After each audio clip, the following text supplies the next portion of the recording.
तो हेलो दोस्तों, welcome to the tricks world. आज के इस वीडियो में संविधान में जो 22 भाग हैं उसको पढ़ने वाले हैं और काफी अच्छे से समझेंगे, ट्रिक के माध्यम से समझते जाएंगे। और इस वीडियो के बाद आपको दूसरी वीडियो देखने की जरूरत नहीं पड़ेगी, तो बने रहे इस वीडियो के साथ अंत तक। सबसे पहले देखिए, संविधान के 22 भाग समझते हैं और इसको 22 भाग एक ही बार में याद नहीं हो पाएगा, इसलिए बांट बांट के याद करेंगे। ठीक है, 4 में, 3 में, 2 में, ऐसे। देखिए, जो हमारा मूल संविधान था उसमें 22 भाग थे, लेकिन बाद में संशोधन होते गए और भागों की संख्या 25 हो गई है। लेकिन मूल रूप से अभी भी 22 ही है, बस उसके अंदर जैसे 4 है तो 4A, 9 है तो 9A, 9B, ऐसे ऐसे कर करके 25 भाग बन गए हैं। 7 उसमें डिलीट कर दिया गया। ठीक है, सबसे पहले देखते हैं भाग 1। याद ऐसे रखेंगे, 4 को याद रख लेंगे। देखिए, सबसे पहले क्या होता है कि एक देश बनता है। सबसे पहले क्या बनता है? एक देश। ठीक है, और देश जब बन जाता है तो उसमें क्या किया जाता है कि नागरिकों को लाया जाता है, नागरिक बसाए जाते हैं, है ना। जब नागरिक बस जाता है तो उनको क्या किया जाता है? एक अधिकार दिया जाता है ना। नागरिकों को अधिकार दिया जाता है। जब अधिकार दे दिया जाएगा तो क्या होगा? उनके लिए नीतियां भी तो बनाई जाएगी, नीति बनाई जाएगी। और जब नीति बनाई जाएगी तो उसको कुछ निर्देश भी दिए जाएंगे, कर्तव्य भी बताए जाएंगे। तो कर्तव्य भी बताए जाएंगे कि क्या कर्तव्य है। याद रखिएगा, भाग 1 देश और राज्य से रिलेटेड है, भाग 2 नागरिकता से रिलेटेड है, भाग 3 जो है मौलिक अधिकार से रिलेटेड है, भाग 4 नीति निषेध तत्व से संबंधित है, और भाग 5 जो है यानी कि भाग 4A, 5 नहीं भाग 4A, तो भाग 4A जो है वो आपका कर्तव्य बताता है, मौलिक कर्तव्य बताता है। ठीक है, तो जरा समझते हैं इसको। सबसे पहला क्या है? भाग 1। पहले भाग 1 में क्या होता है? तो संघ और उसका राज्य क्षेत्र का वर्णन मिलता है, जो कि आर्टिकल 1 से 4 होगा। ठीक, तो पहले देश बन गया यानी कि संघ और उसके राज्य बन गए। अब क्या होगा कि इसके मुख्य बिंदु समझते हैं कि इनमें भारत के राज्यों और केंद्र शासित प्रदेशों की सीमाओं, नाम परिवर्तन, नए राज्य के गठन की प्रक्रिया का उल्लेख मिलता है। ठीक, अब दूसरा है कि देखिए, जब देश बन गया तो नागरिक बसाए जाएंगे कि नहीं? तो भाग 2 याद रखिएगा, नागरिक से संबंधित है। ठीक, सिटीजनशिप से संबंधित है, और वो आर्टिकल 5 से 11 आता है। मनुष्य, अब इसमें एक मुख्य बिंदु समझते, तो भारत में एकल नागरिकता है, याद रखेंगे, सिंगल सिटीजनशिप का प्रावधान है। और इसमें नागरिकता प्राप्त करने और समाप्त करने के नियम हैं कि कैसे आपको नागरिकता मिलेगी और कैसे समाप्त होगा आपका नागरिकता। चलिए भाग 3 को देखते हैं। जब आप नागरिक बस गए वहां पे तो नागरिकों को कुछ अधिकार मिलते हैं, है ना। अधिकार यानी कि मौलिक अधिकार मिल गया। तो 12 से 35 अनुच्छेद आते हैं भाग 3 में। इसमें क्या होता है? तो इसको भारत का मैग्ना कार्टा भी कहा जाता है, याद रख लेंगे। वर्तमान में 6 मौलिक अधिकार है। कौन? तो पहला समानता का अधिकार, स्वतंत्रता का अधिकार, शोषण के विरुद्ध अधिकार, देखिएगा, शोषण के विरुद्ध अधिकार, धार्मिक स्वतंत्रता का अधिकार, संस्कृति और शिक्षा का अधिकार, ठीक है, और संवैधानिक उपचारों का अधिकार। ये 6 अधिकार मिले हुए हैं टोटल। अब देखिए कि उसको जब अधिकार दे दिया गया है तो उसको क्या होगा? तो उसको निर्देश भी तो दिया जाएगा। ठीक है, नीतियां भी तो उसके लिए बनाई जाएगी। तो यहां से आता है एक चीज की नीति निदेशक तत्व हो जाता है। चौथा भाग में क्या आ जाता है? नीति निदेशक तत्व, याद रखेंगे उस बात को। और ये आर्टिकल कहां से कहां तक होता है? तो ये आर्टिकल 36 से लेके 51 तक होता है। मुख्य बिंदु याद रखिए, यह कल्याणकारी राज्य की स्थापना करता है। और यह कहां से लिया गया है? तो यह आयरलैंड के संविधान से अपनाया गया है, नीति निदेशक तत्व। और यह अदालतें द्वारा लागू नहीं कराया जा सकता है।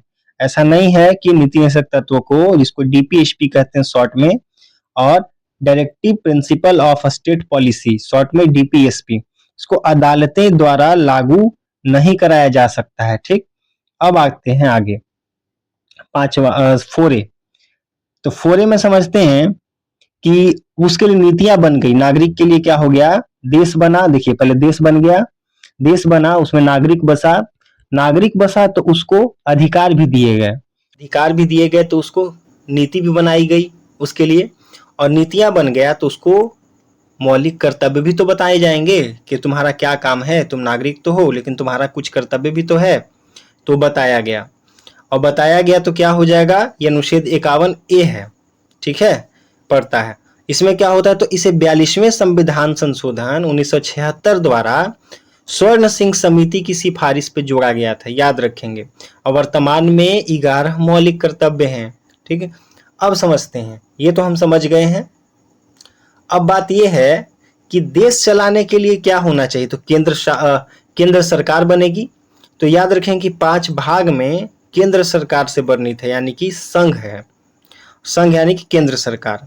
यहाँ पे कौन आ जाता है, तो राष्ट्रपति, उपराष्ट्रपति, प्रधानमंत्री, संसद, सुप्रीम कोर्ट, सीएजी, ये सब आ जाते हैं, ठीक है।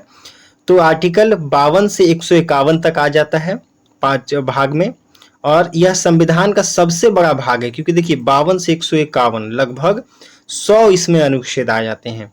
इसमें राष्ट्रपति, उपराष्ट्रपति, प्रधानमंत्री, संसद यानी लोकसभा राज्यसभा दोनों, सुप्रीम कोर्ट और सीएजी शामिल हैं।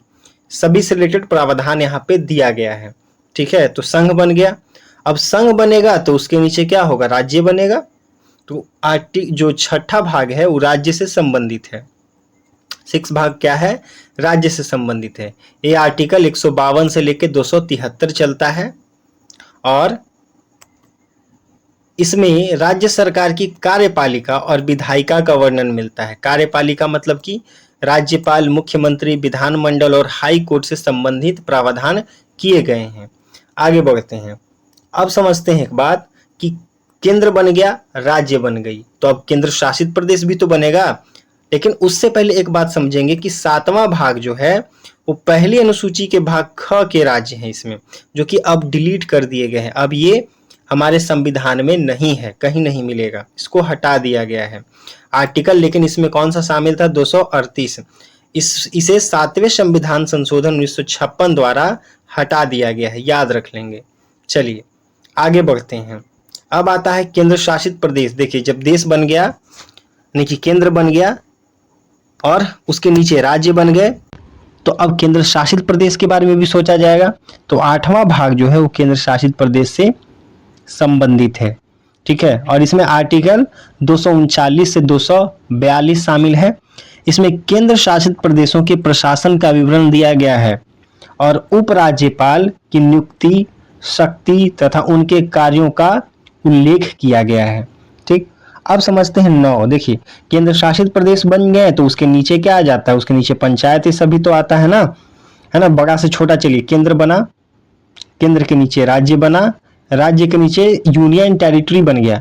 अब इसमें के भी छोटा क्या आ जाएगा, तो गांव, जिसको कहते हैं ग्राम। और ग्राम में क्या चलेगी, पंचायत चलेगी, ठीक है। तो पंचायत से संबंधित है, 9वां भाग पंचायत से संबंधित है। इसमें 243 से 243 ओ शामिल है, 243 सब क्लॉज ओ शामिल है आर्टिकल। और इसे 73वें संविधान संशोधन 1992 द्वारा जोड़ा गया है, और यह त्रिस्तरीय पंचायती राज व्यवस्था से संबंधित है।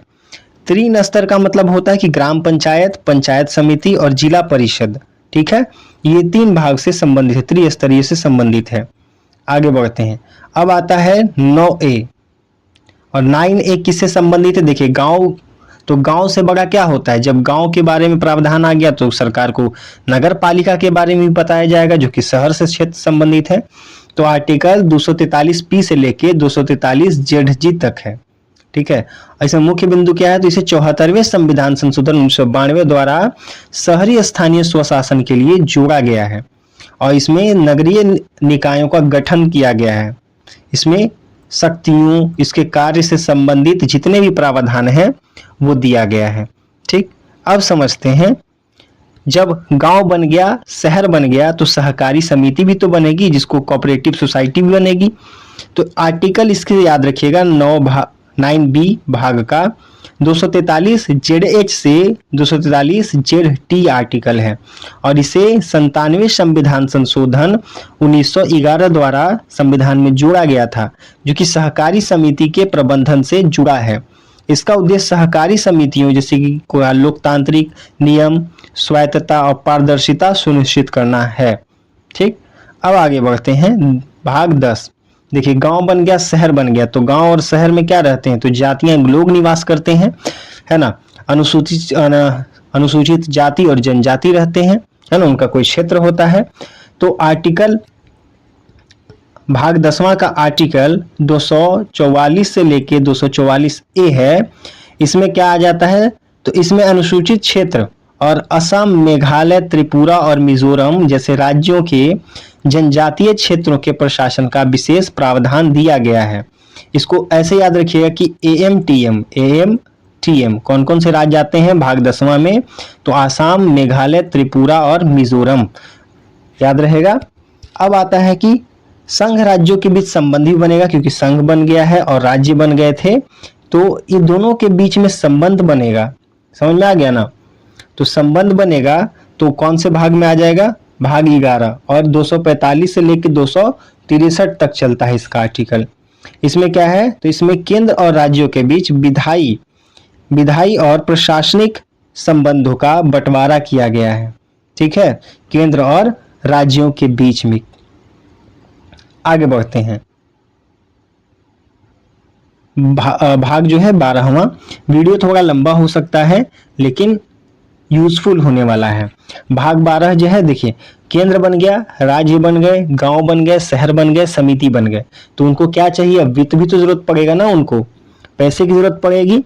तो जब पैसे की जरूरत पड़ेगी तो वित्त, संपत्ति और संविदाएं और वाद से संबंधित मुद्दा आएगा, तो भाग 12वां जो है वहां से संबंधित है। अनुच्छेद इसमें 264 से लेके 300 ए पड़ जाता है, मुख्य बिंदु समझते हैं। तो इसमें संचित निधि, आकस्मिक निधि और वित्त आयोग जो कि आर्टिकल 280 में शामिल है, इससे संबंधित प्रावधान है। और इसी में अनुच्छेद 300 ए के तहत संपत्ति का अधिकार एक कानूनी अधिकार के रूप में दर्ज है। याद रखेंगे कि पहले संपत्ति का अधिकार मौलिक अधिकार था, लेकिन बाद में इसको वहां से हटा करके अनुच्छेद 300 ए में डालकर इसको मौलिक अधिकार से कानूनी अधिकार में बदल दिया गया। ठीक है, अब समझते हैं। अब आता है कि जब पैसे से संबंधित बात हो गया तो अब व्यापार का बात होगा, है ना। पैसा जब आ गया तो क्या करेंगे, तो व्यापार करेंगे, वाणिज्य करेंगे। तो याद रखिए कि भाग 3 में भारत के राज्य क्षेत्र के भीतर व्यापार और वाणिज्य और समागम के बारे में बताया गया है। और इसमें आर्टिकल 301 से 307 के बीच पड़ता है। मुख्य बिंदु समझते हैं, तो भारत के भीतर व्यापार करने की स्वतंत्रता मिली है और उस पर संसद द्वारा लगाए जाने वाले प्रतिबंधों का उल्लेख भी मिलता है। तो भाग 13 कंप्लीट हो चुका है। अब समझते हैं भाग 14। चलिए देखते हैं भाग 14 क्या कहता है। तो देखिए व्यापार आ गया, तो यहाँ पे व्यापार को चलाने के लिए, हमारे देश को चलाने के लिए क्या बनेगा, तो संघ और राज्यों के अधीन सेवाएं बनेगी, है ना। सर्विस देने वाले व्यक्ति भी बनेंगे, सरकारी सेवा। तो इसमें आर्टिकल 308 से लेके 323 है। देखिए इसमें संघ और राज्यों के अधीन सेवाओं से संबंधित प्रावधान है। इसमें अखिल भारतीय सेवा, जिसे आईएएस, आईपीएस आदि आ जाते हैं, की व्याख्या किया गया है। और लोक सेवा आयोग का प्रावधान किया गया, जैसे कि यूपीएससी, एसपीएससी यानी कि राज्य लोक सेवा आयोग का भी बात कहा गया है। ठीक है, तो ये बात है। अब जब ये हो गया तो क्या हो जाएगा कि नौकरियों की विवाद सुलझाने के लिए क्या बनेंगे, तो ट्रिब्यूनल्स बन जाएंगे, अधिकरण बनेंगे। तो अधिकरण के लिए आर्टिकल 323 ए से लेकर 323 बी चलता है। इसे 42वें संविधान संशोधन 1976 द्वारा संविधान में जोड़ा गया है। यह प्रशासनिक और अन्य विवादों के तुरंत निपटारों के लिए विशेष ट्रिब्यूनल बनाने हेतु प्रावधान करता है। कौन, तो आर्टिकल 14 ए करता है। चलिए अब आर्टिकल 15 देख लेते हैं। 15 क्या कहता है, तो जब अधिकारी बन गए, जब अब देश में निष्पक्ष चुनाव होगा, क्योंकि अधिकारी बन गए तो निष्पक्ष चुनाव भी होना है। तो संबंधित भाग कौन सा है, 15 में निर्वाचन यानी कि इलेक्शन की बात कही गई है। और आर्टिकल इसमें आता है 324 से लेके 329 क्लॉज ए तक आता है ना। तो इस भाग में भारत निर्वाचन आयोग, जिसमें इलेक्शन कमीशन की स्थापना, शक्ति और कार्यों का वर्णन किया गया है। इसमें लोकसभा, राज्यसभा और राज्य विधानसभाओं, राष्ट्रपति और उपराष्ट्रपति के चुनाव से संबंधित प्रावधान दिए गए हैं भाग 15 में। देखिए अब जब चुनाव हो गया तो यहाँ पर क्या होगा कि कुछ विशेष पिछड़े वर्ग को आरक्षण भी मिलेगा, क्योंकि सरकार जीत चुकी है चुनाव में। तो देखिए चुनाव जब होता है तो उसमें आरक्षण का ही दबदबा होता है, ठीक है, यानी कि आरक्षण पे ही लोग बात करते हैं। तो कुछ वर्गों के संबंध में विशेष प्रावधान किया गया है। अनुच्छेद 330 से 342 चलता है।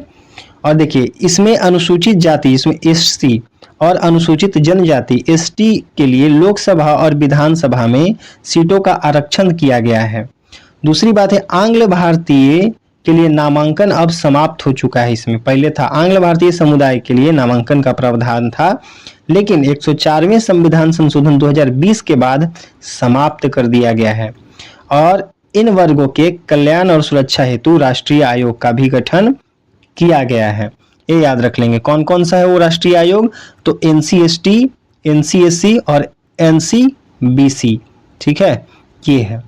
अब आते हैं भाग 17, भाग 16 तक पढ़ लिए हैं, भाग 17 को समझते हैं। तो देखिए जब पिछड़े वर्गों का कल्याण हो गया, चलो ठीक है, अब हमको राजभाषा भी तो चुननी पड़ेगी, है ना, ये भी तो बताना पड़ेगा राजभाषा हमारी कौन सी है। तो आर्टिकल 243 से 351 संबंधित है, भाग 17 से, भाग 17 राजभाषा से संबंधित है ना।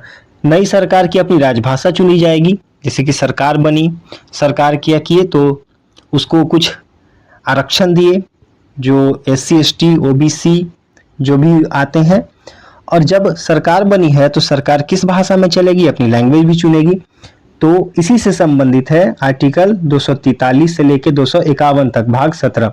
इसमें क्या है, तो अनुच्छेद 243 यानी कि आर्टिकल 243 के अनुसार संघ की राजभाषा हिंदी है और लिपि कौन सी है, देवनागरी है। इसमें क्षेत्रीय भाषाओं और सुप्रीम कोर्ट की भाषा का भी जिक्र किया गया है, ठीक है।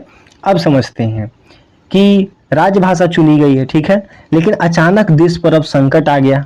जब संकट आ गया, जैसे कि देश बन गया, सरकार चुनी गई, सरकार आरक्षण मिल गया, राजभाषा चुनी गई, तो अब क्या हो जाएगा, देश पर संकट आ गया। तो संकट आ गया तो आपातकाल लगेगा कि नहीं लगेगा, है ना। आपात आ गया तो भाग 18 से आपातकालीन उपबंध शामिल है, जो आर्टिकल 352 से लेकर 360 है। इसमें 3 प्रकार के आपातकाल की बात कही गई है, जिसमें राष्ट्रपति आपातकाल है आर्टिकल 352, राष्ट्रपति शासन है आर्टिकल 356 और वित्तीय आपातकाल है जो कि 360 है। याद रखिएगा कि यह जर्मनी के संविधान से प्रेरित है, ठीक है, जर्मनी के संविधान से इसको उठाया गया है, लिया गया है। अब आर्टिकल, चलिए भाग 19 को समझते हैं और भाग 20 को भी समझेंगे। यहाँ पे भाग 19 जो कहता है कि आपातकाल लग गया, आपातकाल के बाद कुछ विविध यानी कि मिश्रित फैसले लिए गए और संविधान में संशोधन किया गया, है ना। तो प्रकीर्णन यानी कि विविध फैसले लिए गए, मिसलेनियस कौन कौन सा है, तो इसमें आर्टिकल 361 से लेके 367 किससे, तो भाग 19 से संबंधित है। इसमें राष्ट्रपति और राज्यपालों को मिलने वाली कुछ विशेष कानूनी छूट है, अन्य विविध विधियां विषय भी शामिल हैं इसमें। चलिए अब जब प्रकीर्णन हो गया मतलब मिश्रित फैसले लिए गए, तो आगे चल के क्या होगा, तो संविधान में बदलाव होगा, संशोधन किया जाएगा। तो आर्टिकल भाग 20 जो है उस संविधान के संशोधन से रिलेटेड है और अनुच्छेद 368 शामिल है इसमें। संसद को संविधान में संशोधन करने की शक्ति देता है ये भाग 20 के आर्टिकल 368। यह प्रक्रिया दक्षिण अफ्रीका के संविधान से ली गई है, ठीक है, याद रख लेंगे। वैसे इसका वीडियो डाल दिया गया है कि संविधान में कौन से सोर्स कहां से लिए गए हैं। अब आते हैं भाग 21 और भाग 20। देखिए संविधान में संशोधन हो गया ना, तो अस्थाई विशेष दर्जा देकर संविधान को संक्षिप्त नाम भी देना पड़ेगा। अंत में कुछ राज्यों को अस्थाई विशेष दर्जा देकर संविधान को कुछ संक्षिप्त नाम के साथ लागू कर दिया जाएगा। तो अस्थाई संक्रमणकालीन और विशेष उपबंध भाग 21 से संबंधित है और आर्टिकल इसमें 369 से 392 है। इसमें क्या हो जाए, कुछ राज्य जैसे कि नागालैंड, असम, मणिपुर, ठीक है ना, के लिए विशेष प्रावधान शामिल किया गया है। पूर्व में अनुच्छेद 370 भी इसी का हिस्सा था पहले, ठीक है। और जिसमें जम्मू कश्मीर आता था, लेकिन इसको तो हटा दिया गया। अब आता है भाग 20, इसमें राज्यों को संक्षिप्त नाम दिया जाएगा और संविधान को क्या कर दिया जाएगा, निश्चित लागू कर दिया जाएगा। देखिए संक्षिप्त नाम है प्रारंभ, हिंदी में प्राधिकृत, पाठ और निःसरण। इसमें क्या कहता है, तो आर्टिकल 393 से 395 शामिल है। इसमें संविधान का संक्षिप्त नाम है ना, भारत का संविधान है, और इससे लागू होने की तारीख भी है, जिसकी 26 जनवरी 1950 का विवरण दिया गया है, और संविधान को क्या कर दिया गया, लागू कर दिया गया है। तो आशा करते हैं कि 22 भाग आपको कंप्लीट हो गया होगा। एक बार ट्रिक के साथ रिकॉल करते जाएंगे तो और आसान पड़ जाएगा। अगर वीडियो हमारी अच्छी लगी हो तो जरूर चैनल को सब्सक्राइब करें एंड वीडियो को लाइक करें।